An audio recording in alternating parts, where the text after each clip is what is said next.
আজকে সকাল সকাল কি রান্না করলাম তা আপনাদের সাথে শেয়ার করতে চলে আসলাম। আজকে করেছি ভেন্ডি ভাজা, খুব আমার পছন্দের। আর ভাত তো হয়েই গেছে। আর আজকে মাখা বেগুন দিয়ে রান্না করছি, আলু আর ডিম দিয়ে তরকারি। মশলা খুব সিম্পল, খুব অল্প অল্প করেই মশলা দেওয়া হয়।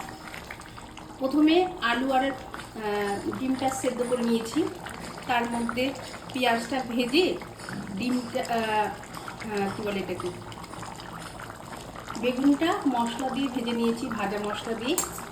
এরপরে আলুটাও আগে আর ডিমটাও আগে ভেজে নেওয়া হয়েছে। তারপরে আলুটা আবার ভাজার পরে নুন, হলুদ আর যেটা পেস্ট করা ছিল আদা, কাঁচা লঙ্কা, ধনেপাতা, টমেটো, রসুন, এটা দিয়ে বেশ করে কষে নেওয়া হয়েছে। কষে তারপরে একটু ভাজা মশলা দিয়ে ব্যাস রেডি হয়ে গেল। দারুণ লাগে এই তরকারিটা। তার সাথে আজকে কোনো কামধাম নেই, একদম সিম্পল রেসিপি। চলুন আমার অন্য কোনো ভিডিওতে আপনাদের সাথে দেখা হবে। তখন আপনারা ভালো থাকবেন, সুস্থ থাকবেন, সাবধানে থাকবেন। বাই।